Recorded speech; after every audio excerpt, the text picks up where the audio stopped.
ಕಚೇರಿಯಿಂದ ಮತ್ತೊಂದು ಅಧಿಸೂಚನೆ ಹೊರಡಿಸಿದ್ದಾರೆ. ಜಲಮಂಡಳಿಗಳಲ್ಲಿ 224 ಹುದ್ದೆಗಳಿಗೆ ಏನು ಮಾಡ್ಯಾರಪ್ಪ ಅಂದ್ರೆ ಅರ್ಜಿಯನ್ನು ಕರೆದಿದ್ದಾರೆ. ಈ ಅರ್ಜಿಯ ಒಂದು ದಿನಾಂಕ ಬಂದು ಆರಂಭವಾಗೋದು ನವೆಂಬರ್ 17, ಕೊನೆಯ ದಿನ ನವೆಂಬರ್ 25.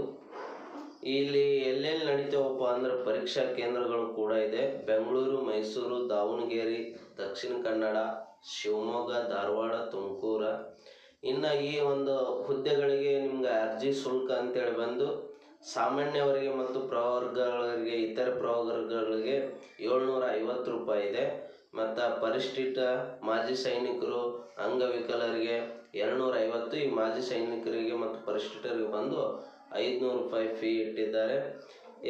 ನೀವು ಯಾವ್ಯಾವ ಹುದ್ದೆಗಳು ಎಷ್ಟೆಷ್ಟು ಅಂತ ನೋಡ್ಬೋದಾದರೆ, ಈ ಗ್ರೂಪ್ ಬಿ ಯಲ್ಲಿ ಬರ್ತಕ್ಕಂಥ ಸಹಾಯಕ ಅಭಿಯಂತರರಿಗೆ ಉಳಿಕೆ ವೃಂದದ ಮೂಲದಲ್ಲಿ 13, ಕಲ್ಯಾಣ ಕರ್ನಾಟಕದಲ್ಲಿ 5, ಇನ್ನು ಸಿವಿಲ್ ಒಳಗಿದೆ, ಎಲೆಕ್ಟ್ರಿಕ್ ಒಳಗಡೆ 4 ಮತ್ತು 1 ಇದೆ, ಮೆಕ್ಯಾನಿಕಲ್ ಒಳಗೆ 2 1 ಇದೆ, ಕಂಪ್ಯೂಟರ್ ಸೈನ್ಸಲ್ಲಿ ಕೂಡ 1 0. ಇದ್ರ ಒಳಗೆ ಕಿರಿಯ ಅಭಿಯಂತರು ಕೂಡ ಬರ್ತಾರೆ ಗ್ರೂಪ್ ಸಿ ಒಳಗೆ. ಸಿವಿಲ್ ಒಳಗೆ 23, ನೆಕ್ಸ್ಟ್ ಎಲೆಕ್ಟ್ರಿಕ್ ಒಳಗೆ 23, ಮೆಕ್ಯಾನಿಕಲ್ ಒಳಗೆ 11, ಇನ್ನು ಸಹಾಯಕ ಒಳಗೆ 3 3+2 ಇದೆ. ನೋಡ್ಕೊಳ್ಳಿ, ಸೈಡಲ್ಲೇ ನಿಮಗೆಲ್ಲ ಕ್ಲಿಯರ್ ಆಗಿದೆ. ಮಾಪನ ಓದು ಉಗ್ರಗಾಣ ಪಾಲಕ ಒಟ್ಟು 165 ಮತ್ತು 59. ಟೋಟಲ್ ಆಗಿ ನಿಮಗೆ ಜಲಮಂಡಳಿಯಲ್ಲಿ ಎಷ್ಟಪ್ಪ ಅಂದ್ರೆ 224 ಹುದ್ದೆಗಳಿವೆ. ಇದಕ್ಕೆ ವಯೋಮಿತಿ ಬಂದು ಕನಿಷ್ಠ 18 ವರ್ಷದವರಾಗಿರಬೇಕು.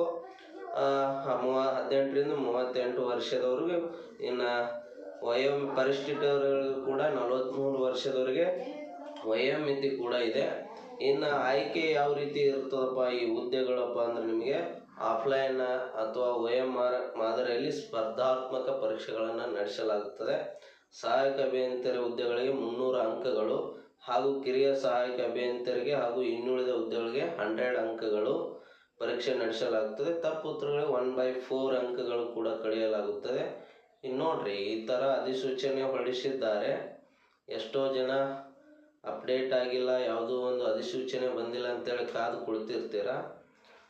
ಈಗ ಅಪ್ಡೇಟ್ ಆಗಿದೆ, ಕೆಎಯಿಂದ ಅವರೇ ಹೊರಡಿಸಿದ್ದಾರೆ. ಹಾಕ್ರಿ, ಬೆಂಗಳೂರು ನೀರು ಸರಬರಾಜು ಮತ್ತು ಹಾಗೂ ಒಳಚರಂಡಿ ಮಂಡಳಿಯಲ್ಲಿ ಖಾಲಿ ಇರುವ ಇವು ಹುದ್ದೆಗಳದಾವ್ರಿ. ಸೊ ನೋಡಿರಿ, 224 ಅದಾವ, ಆಯ್ಕೆ ಮಾಡಿ.